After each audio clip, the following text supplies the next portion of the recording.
Ons is in Spreuke hoofstuk 6 en ons gaan kyk vanaf vers 20 tot en met die einde van die hoofstuk. Spreuke hoofstuk 6 vers 20 tot 35 en dit lees dan so: Bewaar my seun die gebod van jou vader en verwerp die onderwysing van jou moeder nie. Bind dit gedurig deur op jou hart, hang dit om jou hals. Mag dit jou lei as jy wandel, oor jou wag hou as jy slaap, en jy toespreek as jy wakker word. Want die gebod is 'n lamp en die onderwysing 'n lig en die teregwysing van die tug 'n weg tot die lewe. Om jou te bewaar vir 'n slegte vrou, vir die gevlei van 'n vreemde tong, begeer haar skoonheid nie in jou hart nie, en laat sy jou nie vang met haar ooglede nie. Want vir 'n hoer verval 'n mens tot 'n stuk brood, en 'n ander se vrou maak jag op 'n kosbare lewe. Kan iemand vuur in sy skoot dra sonder dat sy klere verbrand? Of kan iemand op gloeiende kole loop sonder dat sy voete brandwonde kry? So is dit met hom wat by die vrou van sy naaste ingaan. Elkeen wat haar aanraak sal nie ongestraf bly nie. 'n Dief word nie verag as hy steel om sy begeerte te bevredig nie, omdat hy honger het. En as hy uitgevind word, moet hy seevoudig vergoeding gee. Al die goed van sy huis moet hy gee. Hy wat oorspel pleeg, is sonder verstand. Hy wat sy eie lewe wil verwoes, hy doen so iets. Sla en skande sal hy kry en sy smaad sal nie uitgewis word nie, want jaloersheid is 'n torengloed in 'n man, en op die dag van wraak verskoon hy nie. Hy neem glad geen losprys in aanmerking nie, en hy willig nie in nie, al maak jy die omkoopgeskenk nog so groot. Niet so ver in die skrif vandag. Kom ons buig vir die hoofde. Here, ons dankie vir die woord en ons dankie vir die waarheid. Ons dankie vir die waarskuwings wat U vir ons gee daarin, Here. Selfs al voel ons baie keer dat die waarskuwings nie op ons van toepassing is nie. Here, dit bly U woord. U is goed en wys, U is allerwys, om vir ons die waarskuwings te gee wat hier binne voorkom. En Here, mag ons nie so hoogmoedig wees om te dink dat ons nie daarop hoef ag te gee nie. En sluit in die waarskuwing van vandag. Laat ons, Here, in die waarheid help ons om te verstaan hoe verdorwe ons is. Dat ons nooit gemaklik moet raak met ons heiligmaking nie. Lei ons, Here, want ons is maar nietige mense. Ons vra dit in Jesus se naam alleen. Amen. Nou, ons het laasweek klaar gemaak met die 7 dinge wat die Here haat. Waar ons gekyk het na die feit dat die Here die persoon haat wat as 'n valse getuie optree en tussen broers tweedrag saai. Broers is natuurlik 'n verwysing na gelowiges, want soos Jesus ook sê in Matteus 12 vers 48 tot 50, waar staan, maar hy antwoord en sê vir die een wat hom dit vertel het: Wie is my moeder en wie is my broers? En hy steek sy hand oor sy disippels uit en sê: Daar is my moeder en my broers. Want elkeen wat die wil doen van my Vader wat in die hemele is, die is my broer en suster en moeder. En hier haat die persoon wat as 'n valse getuie optree, veral as dit veroorsaak dat daar skeuring tussen broers gebeur. Mag jy verskil van die dominee? Ja, sekerlik. Mag jy tweedrag saai tussen broers deur die waarheid te verdraai? Nee, die Here sal jou haat. En soos Hebreërs 10 vers 31 vir ons sê, vreeslik is dit om te val in die hande van die lewende God. Maar die realiteit van eenheid is dat dit onskeibaar is van waarheid. Eenheid is onskeibaar van waarheid. Om in eenheid saam met ander gelowiges te woon, beteken noodwendig, jy moet in waarheid saam met hulle woon.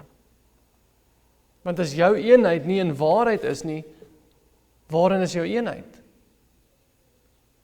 Omdat julle altyd Afrikaans kan praat? Omdat julle altyd van dieselfde dorp afkom? Waarin is jou eenheid? Nee, die gelowiges se eenheid met ander gelowiges kan nie in enigiets anders wees as in die waarheid van God se woord nie. Dit kan nie. En nie net is eenheid met ander gelowiges gegrond in die waarheid nie, of moet dit gegrond wees in die waarheid nie. Eenheid met die Here is gegrond in waarheid. Want soos ons gelees het, Jesus bid en sê in Johannes 17 vers 17 tot 21, heilig hulle in u waarheid, u woord is waarheid, soos u my gestuur het in die wêreld, het ek ook hulle in die wêreld gestuur, en ek heilig myself vir hulle, sodat hulle ook in waarheid geheilig kan word. Maar ek bid nie vir hulle alleen nie, maar ook vir die wat deur hulle woord in my sal glo, dat almal een mag wees. Net soos u Vader in my en ek in u, dat hulle ook in ons een mag wees, so die wêreld kan glo dat u my gestuur het. Eensgesindheid onder mekaar spruit noodwendig voort vanuit die waarheid, en God se woord is waarheid. En om een met die Here te wees, spruit noodwendig voort vanuit daardie selfde waarheid. Baie kerke bevorder 'n eensgesindheid, en hulle eensgesindheid spruit voort vanaf die oortuiging dat die waarheid nie noodsaaklik is nie. Dis waarom hulle eensgesind is. Ons is lief vir mekaar en dis ons eensgesindheid, die waarheid is irrelevant. Hulle argumenteer ons kan eensgesind wees solank ons net lief is vir mekaar. Ongeag hoe ons aanbid, ongeag wat ons glo, of ongeag wat ons nie glo nie. Ons moet net lief wees mekaar. Ons eensgesindheid is in ons liefde. Die waarheid is irrelevant. Dis waar ons eensgesindheid gaan vind. Menende hulle is eensgesind in die oortuiging dat oortuigings nie saak maak nie. Dat die waarheid nie saak maak nie. Jy mag dalk eensgesind wees met mekaar, maar jy gaan nie eensgesind wees met die Here nie. Julle mag dalk eensgesind wees in dat oortuigings maak nie saak nie, waarheid maak nie saak nie. Ja, julle gaan eensgesind wees met mekaar. Ek stry nie daarmee nie. Maar jy gaan nie eensgesind wees met die Here nie. Want dit is die gemeentes wat eensgesind is as gevolg van die waarheid, wat ook eensgesind gaan wees met die God van waarheid. Die Here sê eensgesindheid kan nie in enigiets anders wees as in die waarheid alleen nie, en sy woord is waarheid, sê hy. Sy woord is waarheid en Christus bid vir ons om geheilig te word in daardie waarheid, juist sodat ons eensgesind met mekaar kan wees en eensgesind kan wees met hom. Soos wat die Vader en die Seun ook eensgesind met mekaar is. Maar ons begin dan met 'n nuwe lering van Salomo wat strek vanaf vers 20 tot 35. En ons hanteer 'n redelik groot deel van teks, en sal volgende week ook waarskynlik die hele hoofstuk 7 dek, aangesien ons al klaar die onderwerp van oorspel hanteer het. Maar die feit bly ook staan, dat aangesien dit belangrik genoeg is vir Salomo om homself te herhaal op hierdie onderwerp, is dit belangrik genoeg vir ons om dit ook te herhaal. Want dit is immers die woord van God. Maar Salomo begin deur om te sê in vers 20, bewaar my seun die gebod van jou vader en verwerp die onderwysing van jou moeder nie, bind dit gedurig deur op jou hart, hang dit om jou hals, mag dit jou lei as jy wandel, oor jou wag hou as jy slaap en jou toespreek as jy wakker word, want die gebod is 'n lamp en die onderwysing 'n lig en die teregwysinge van die tug 'n weg tot die lewe. En die vraag kan gevra word, maar hoekom herhaal Salomo die hele tyd hierdie onderwerp? Hoekom herhaal hy die hele tyd oorspel? Ons gaan die hele hoofstuk 7 daarvan weer lees. Hoekom is dit so belangrik dat die hele hoofstuk 7 ook nog daaroor gaan? En ons het al voorheen ook daaroor gelees. En hoekom sê hy in lig van egbreek dat die gebod 'n lamp en die onderwysing 'n lig en die teregwysing van tug 'n weg tot die lewe is, so asof die sonde van egbreek die maak en breek is van 'n mens se saligheid. Want die realiteit is, egbreek kan die maak of breek van jou saligheid wees. Hy spreek dit aan asof dit hierdie sonde jou saligheid kan beteken, want dit kan. Hoe weet ek dit? Want soos ons lees in 1 Korintiërs 6 vers 9, waar Paulus sê, of weet julle nie dat die onregverdiges die koninkryk van God nie sal beerwe nie, moenie dwaal nie, geen oreerders, of afgodedienaars, of egbrekers, of wellustelinge, of sodomiete, of diewe, of gierigaards, of dronkaards, of kwaadsprekers, of rowers, sal die koninkryk van God beerwe nie. Salomo gaan te kere oor egbreek en spandeer massiewe hoeveelhede van sy onderrig aan sy seun op die tema van egbreek, want hierdie sonde kan letterlik jou saligheid beteken. Baie kerke sê, maar daar is nie 'n groot of 'n klein sonde nie. Nonsens. Daar is groot sondes en daar is klein sondes. En jy sal vergeld word volgens jou werke. Daar is mates van straf. Daar is mates van beloning. Dit sal meer verdraaglik wees vir Sodom en Gomorra aan die dag van oordeel, sê die Here, as vir dorpe soos Tyrus en Sidon, sê hy. Hoekom sal dit meer verdraaglik wees vir die een as vir die ander? Want daar's mates van straf. Want daar's mates van sonde. Hoekom moet jy skatte ophou in die hemel? Want daar's mates van beloning.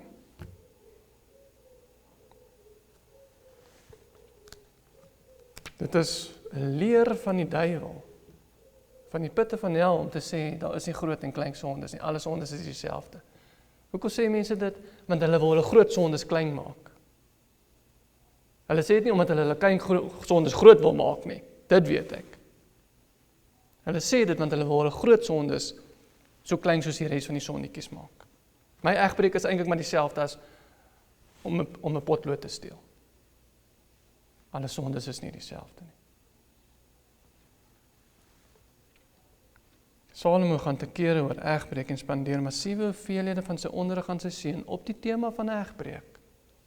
Want hierdie sonde kan letterlik jou saligheid beteken.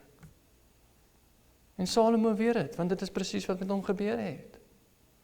Ons lees in 1 Konings 11 vers 3 tot 10, daar staan van Salomo, en hy het 700 vroue vorstinne gehad, en 300 byvroue, sodat sy vroue sy hart verlei het. En in die tyd van Salomo se ouderdom het sy vroue sy hart verlei agter ander gode aan, sodat sy hart nie volkome met die Here sy God was, soos die hart van sy vader Dawid nie. En Salomo het agter Astarte, die godin van die Sidoniërs, en agter Milkom, die verfoeisel van die Ammoniete, aangeloop. So het Salomo dan gedoen wat verkeerd was in die oë van die Here, en nie volgehou om die Here te volg soos sy vader Dawid nie. Toe het Salomo 'n hoogte gebou op die berg, wat oostelik van Jerusalem lê, vir Kamos, die verfoeisel van die Moabiete, en vir Moloch, die verfoeisel van die kinders van Amon, en soos wat julle onthou, Moloch is die einste god aan wie hulle kinders geoffer het in die vuur. En so het hy gedoen vir al sy uitlandse vroue, wat rook laat opgaan het en geoffer het aan hulle gode. Daarom was die Here toornig op Salomo, omdat sy hart afgewyk het van die Here, die God van Israel, wat 2 maal aan hom verskyn het, en hom bevel gegee het omtrent hierdie saak, om nie agter ander gode aan te loop nie, maar hy het die bevel van die Here nie gehou nie. En hierdie sonde het nie net Salomo se saligheid in bedwang gebring nie. Dit was ook die oorsaak dat Israel in 2 geskeur het. Want soos ons dan in die volgende vers lees in 1 Konings 11 vers 11, daarom het die Here vir Salomo gesê, omdat dit so ver is met jou, dat jy my verbond en my insettinge, wat ek jou beveel het, nie hou nie, sal ek verseker die koningskap van jou afskeer, en dit aan jou dienaar gee. En so was Israel in 2 geskeur. Nie lank nadat die koningskap eers bevestig was nie. Ek meen, daar was net koning Saul, toe koning Dawid, toe koning Salomo. Na die 3de koning, toe is die koninkryk al in 2 geskeur. Daar was nog verskriklik baie konings na dit, soos ons lees in die boek van 1 en 2 konings. Maar dis hoe vroeg die koninkryk van Israel al in 2 geskeur het, is na die 3de koning al. En so was Israel in 2 geskeur, deurdat Juda en Benjamin alleenlik in die suidelike koninkryk oorgebly het, waar Jerusalem die hoofstad is. En die ander 10 stamme van Israel, was in die noordelike koninkryk, waar hulle Samaria as hoofstad gehad het. Dit is hoekom baie mense bietjie de mekaar raak wanneer hulle deur konings lees, want hulle besef nie, daar was 2 koninkryke na Salomo. Alles na Salomo is 2 koninkryke. Dis hoekom partykeer lees jy van hierdie koning in Israel, dan lees jy weer van hierdie koning in Juda, dan lees jy weer van hierdie koning in Israel, hierdie koning in Juda, want dit was 2 verskillende koninkryke. In die noordelike koninkryk het uit 10 stamme bestaan van Israel. Dit was die noordelike koninkryk, hulle het Samaria as hoofstad gehad, nie Jerusalem nie. Waar hulle toe later as die Samaritane bekend gestaan het, aangesien hulle so verbaster geraak het, nadat God hulle geoordeel het, deur om Assirië teen hulle te stuur. Die 10 stamme van die noordelike koninkryk, wat Israel genoem word, het verbaster geraak. Soveel so dat hulle die Samaritane geraak het, na die naam van hulle hoofstad, Samaria. En dit is hoekom ons ook in die Nuwe Testament sien, dat die Jode die Samaritane haat. Jode is natuurlik die suidelike koninkryk van Juda, waarby daar 'n paar van die ander stamme dalk by was, maar hoofsaaklik Juda en Benjamin. En dit is hoekom ons in die Nuwe Testament sien, dat die Jode van die suidelike koninkryk die Samaritane haat, want die Samaritane was 'n bastervolk van die 10 stamme van Israel. Maar dit het alles begin by Salomo. En die vroue agter wie hy aan hoereer het. Hy moes net 1 vrou gehad het. Na sy eerste vrou, elke ander vrou wat hy mee gemeenskap gehad het, wat hy bygelas het, was egbreek. En as die wysste man wat nog ooit geleef het, sy ondergang vrouens was, dan sal ons dwaas wees om nie hierop ag te gee nie. En meer as dit, aangesien die nagevolge van hierdie sonde so groot is, sodat dit jou saligheid kan beteken, en dit selfs God se uitverkore nasie in 2 laat skeer het, sal ons nog meer dwaas wees om nie op hierdie waarskuwing, wat hy so gereeld vir ons gee, ag te gee nie. Want as jy diefstal gepleeg het, dan kan jy nog gesteelde goed teruggee. Of soos verse 30 en 31 van ons teks sê, 'n dief word nie verag as hy steel om sy begeerte te bevredig nie, omdat hy honger het. En as hy uitgevind word, moet hy 7voudig vergoeding gee. Al die goed van sy huis moet hy gee.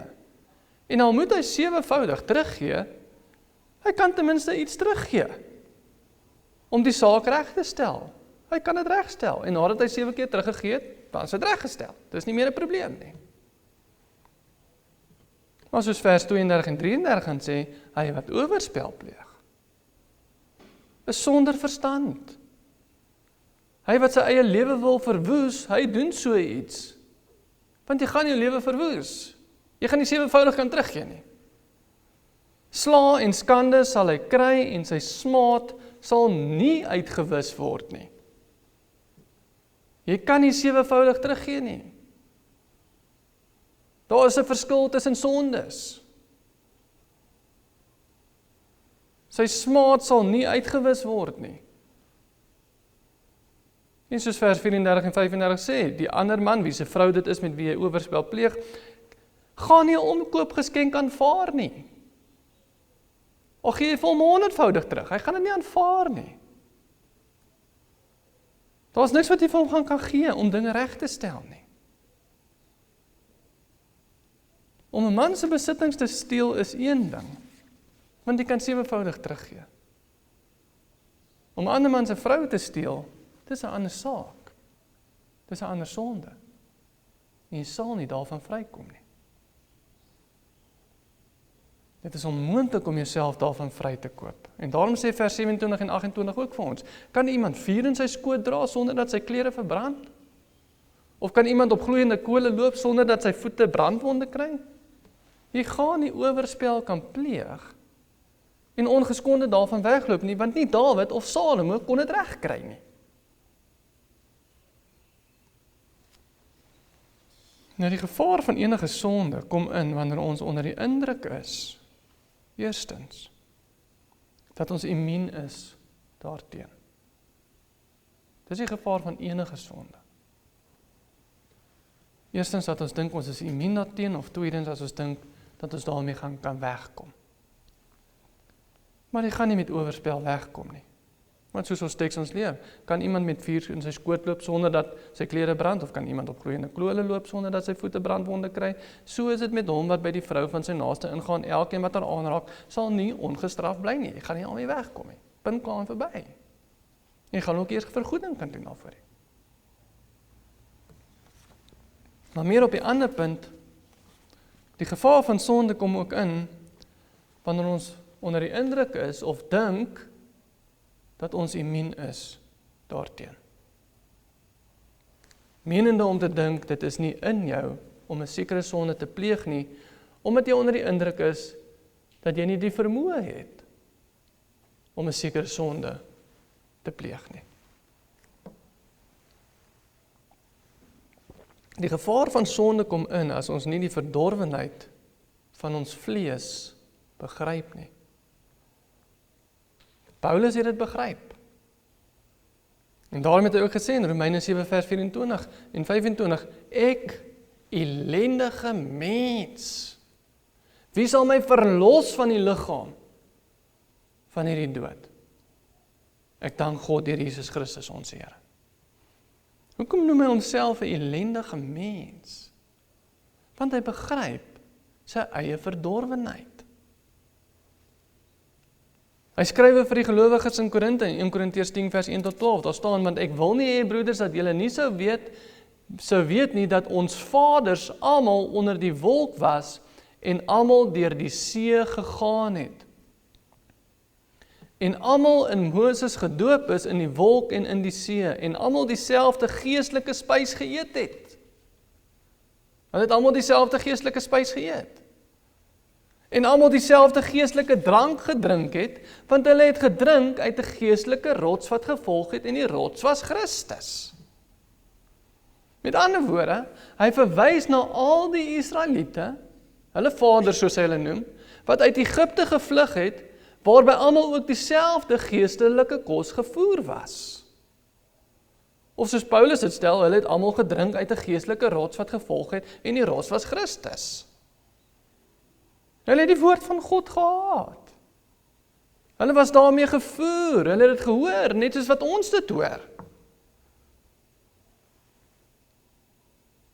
Maar dan gaan Paulus aan om te sê, maar God het in die meeste van hulle geen welgevalle gehad nie. Want hulle is neergeslaan in die woestyn. En hierdie dinge was voorbeelde vir ons, dat ons nie begeerig moet wees na slegte dinge, soos hulle begeerig was nie. En wees ook nie afgodedienaars, soos sommige van hulle was nie, soos geskrywe is, die volk het gaan sit om te eet en te drink en opgestaan om te speel, en laat ons nie hoereer nie, soos sommige van hulle gehoereer het nie. En daar het op een dag 23.000 geval. En laat ons Christus nie versoek, soos ook sommige van hulle gedoen het nie, en hulle deur die slange omgekom, en moenie murmureer, soos ook sommige van hulle gemurmureer het nie, en hulle deur die verderwer omgekom. Maar al hierdie dinge het hulle oorgekom as voorbeelde, en is opgeskrywe as 'n waarskuwing aan ons,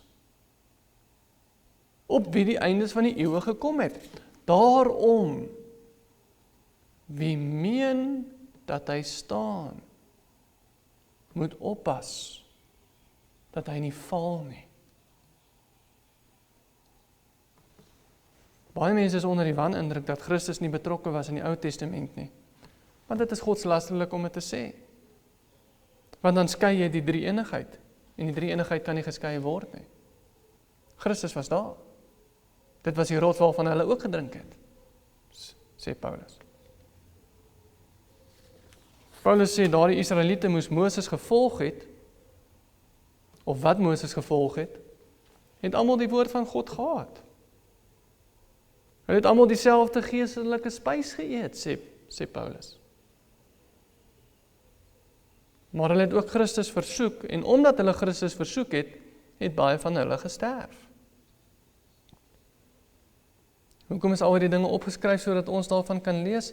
Sodat dit 'n waarskuwing vir ons kan wees.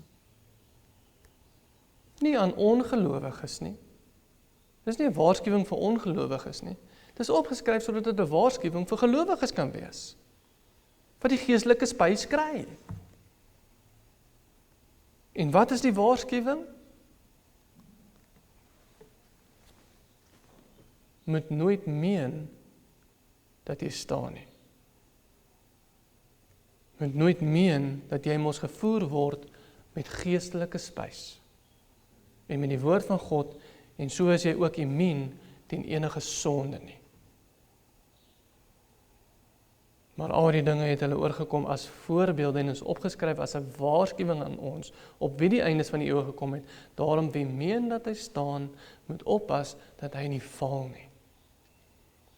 Moet nooit meen dat jy staan, omdat jy dieselfde geestelike kos ontvang as ander nie. Moet nooit meen dat jy staan, omdat jy mos uit Egipte bevry is nie. Moet nooit meen dat jy staan, omdat jy uit dieselfde geestelike rots drink, wat Christus is, as ander nie. Jy moet nooit meen dat jy staan nie, want ons doen nie. Dit is die genade van die Here, wat ons ophou. Dit is die genade van die Here, wat ons staande hou, en niks anders nie. Moet nooit meen, dat jy staan nie, want jy doen nie. Dit is die genade van die Here alleen, wat ons staande hou. Jeremia sê in Jeremia 17 vers 9, bedrieglik is die hart bo alle dinge, ja, verdorwe is dit, wie kan dit ken? Paulus in Romeine 7 vers 18, want ek weet dat in my, dit wil sê in my vlees, niks goeds woon nie. En as daar in ons vlees niks goeds woon nie, soos Paulus sê, dan moet die dinge wat in ons woon, wat wel goed is, die Gees en die Gees alleen wees. As daar niks goed in ons vlees woon nie, soos Paulus sê, dan die dinge wat wel goed is, kan niks anders as die Gees wees nie. En ons kan nie krediet vat vir enige goeie dinge wat die Gees in ons bewerk nie, want dit is nie ons Gees nie, maar God se Gees wat dit doen. Wat hy in genade aan ons skenk, om heiligmaking in ons lewens te bewerk. Die vlees, met ander woorde, alles wat ons na die tafel toe bring, kan God nie behaag nie.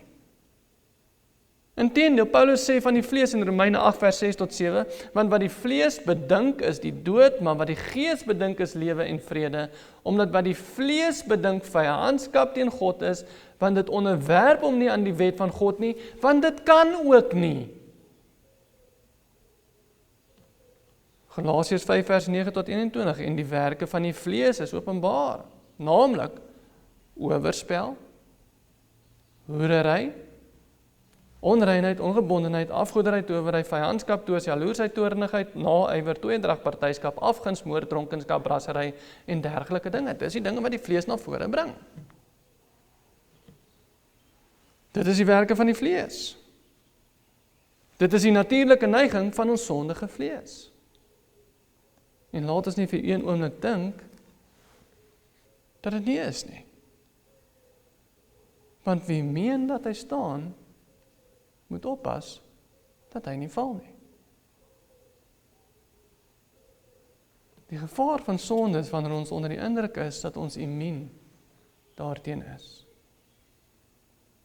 Maar daar is nie 'n sonde op hierdie aarde waarteen ons vlees immuun is nie. En egbreek is nie die uitsondering nie. Daar is nie 'n sonde op hierdie aarde waarteen ons vlees immuun is nie. En egbreek is nie die uitsondering nie. Ons hoef bloot net te kyk wat om ons in die wêreld aangaan, om dit te sien.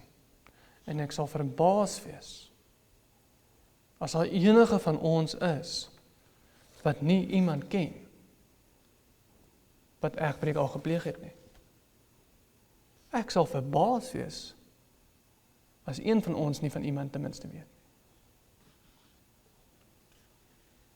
Daar dieselfde mense het ook op hulle troudag gedink dat hulle nooit egbreek sal pleeg nie. Hulle het ook gedink hulle is immuun. Ons begrip van die verdorwenheid van die mens is 'n absolute noodsaaklikheid wanneer dit kom by die onderwerp van sonde, insluitend hierdie sonde. Want hoogmoed kom voor die val. Of so Spreuke 16 vers 18 dit self, trotsheid kom voor die verbreeking en hoogmoed kom voor die val. En om te dink jy staan is om trots te wees, dis hoogmoedig. Want jy doen nie. Want jou vlees kan nie. Die enigste rede hoekom jou hart dalk nie dink aan moord en diefstal en egbreek nie, is nie omdat jou vleeslike hart die uitsondering is nie. Jou vleeslike hart is nie die uitsondering tot die reël nie. Die enigste rede hoekom jy nie dink daaraan in jou hart nie, is as gevolg van God se genade. En indien jy onder die indruk is dat jou vlees immuun is, onder andere teen dinge soos egbreek, dan misgis jy die werk van die Gees in jou lewe vir jou eie vlees. Wat jy onder die indruk is, sterk is, terwyl dit nie is nie. Salomo mors nie sy asem, wanneer hy ons hierteen waarsku keer op keer nie. Ons word hierteen gewaarsku, want ons het waarskuwing nodig. Want hy begryp nie net die nietigheid van die vlees nie, maar ook hoe groot die nagevolge is van hierdie spesifieke sonde. En hoe waak ons hierteen? Deur om te weet wat Paulus weet. Wanneer hy sê, want ek weet dat in my, dit wil sê my vlees, niks goeds woon nie. Dis hoe ons hierteen waak. As jy weet, jy moet waak. As jy weet dat in jou vlees niks goeds woon nie. As ons die verdorwenheid van ons vlees ken, dan sal ons ook nie onder die indruk wees dat ons staan, terwyl dit bloot die genade van die Here is wat ons staande hou nie. As ons die verdorwenheid van die vlees ken, dan sal ons hoogmoedig raak. Daai einste hoogmoed wat kom voor die val nie. As ons die verdorwenheid van ons vlees begryp, sal ons ook nie ophou pleit dat die Here sal aanhou om ons genadig te wees nie, want ons besef dit is sy genade alleen wat ons weerhou van die kwaad. Dit is sy genade alleen. En as ons die verdorwenheid van ons vlees begryp, sal ons nooit ophou om die eer te gee aan die een aan wie die eer toekom, indien hierdie dinge nie in ons hart is nie. Ons sal nooit roem in ons eie vermoëns om die sonde te oorkom en in ons heiligmaking nie. Want dit is nie ons wat ons heiligmaking in ons bewerkstellig nie, maar God en hy alleen deur sy Gees. Want in ons vlees woon niks goeds nie. Kolossense 2 vers 9 tot 14 sê, want in hom woon al die volheid van die Godheid liggaamlik, en julle het die volheid in hom, wat die hoof is van alle owerheid en mag, in wie julle ook besny is, met 'n besnydenis, wat nie met hande verrig word nie, deur die liggaam van die sondige vlees af te lê, in die besnydenis van Christus. Omdat julle saam met hom begrawe is in die doop, waarin julle ook saam opgewek is deur die geloof in die werking van God, wat hom uit die dode opgewek het. En julle wat dood was deur die misdade en die onbesnedenheid van julle vlees, het hy saam met hom lewend gemaak, deurdat hy julle al die misdade vergeef het. En die skuldbrief teen ons, wat met sy insettinge ons vyhandig was, uitgedelg en weggeruim het, deur dit aan die kruis vas te naal. Laat ons nooit hoogmoedig raak in ons heiligmaking nie. En laat ons nooit hoogmoedig raak daarin om te dink dat daar sekere sondes is, waarteen ons vlees immuun is nie. Ek voel dalk so, ek voel dalk ek is immuun daarteen, ek voel dalk dat ek nooit egbreek sal pleeg nie. Dis hoe ek voel. Maar die hart is bedrieglik bo alle dinge is. Moenie staat maak op jou gevoelens nou nie. Ek weet, ons almal voel, jy gaan nie egbreek pleeg nie. Jy hou dalk van jou vrou. Ek hou van my vrou. Dit voel nie asof jy gaan egbreek pleeg nie. Die hart is bedrieglik. Moenie vertrou op jou gevoelens nie. Moenie hoogmoedig raak in jou vermoëns om sonde te oorkom nie, want jy kan nie, want niks goeds woon in jou vlees nie. Dis die genade van die Here alleen, wat ons staande hou. Wie meen dat hy staan, moet pas op dat hy nie val nie. Moenie meen dat jy staan nie, want jy doen nie. Ons doen nie. As jy staan, en ek glo wel ons staan, as ons staan, dan staan ons vir een rede alleen. Dis omdat God ons genadig is. Dis omdat hy ons genadig is. En mag ons nooit ophou pleit, dat hy ons aanhou genadig wees nie. En mag ons ooit nooit ophou om die roem te gee en die eer aan hom wat ons genadig is, wat ons welstaande hou nie. Mag hy die eer kry. Elke bietjie heiligmaking, elke dingetjie wat ons reg kry, elke waarheid wat ons glo, mag hy die een wees wat die eer kry, want dit is nie ons vlees wat dit doen nie.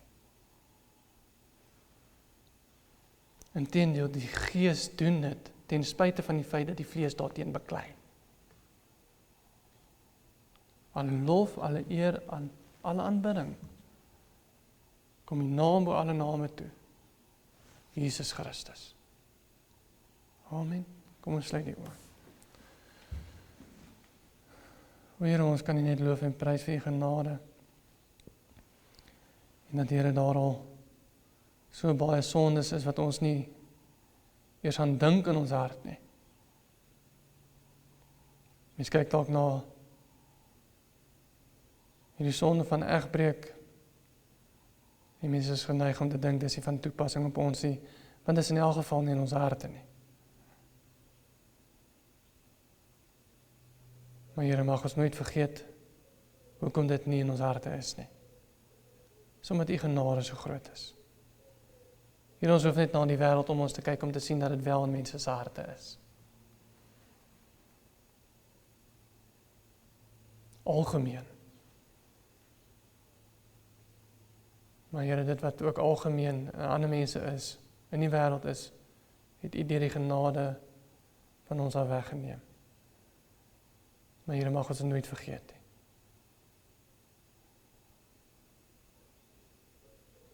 Mag ons nie dink dat ons immuun is nie, mag ons nie dink dat ons staande bly op ons eie krag nie. Maar Here, mag ons altyd steun op U genade, mag ons altyd by U pleit om meer genadig te wees. Dat U nooit sal ophou met hierdie proses van heiligmaking nie. En Here, mag U Gees ons nooit verlaat nie. En mag U die werk voltooi wat U begin het in ons harte. Here, mag ons nooit die verdorwenheid van ons vlees vergeet nie, sodat ons altyd aan U die roem en die eer gee vir elke bietjie heiligheid wat al wel in ons lewens plaasvind.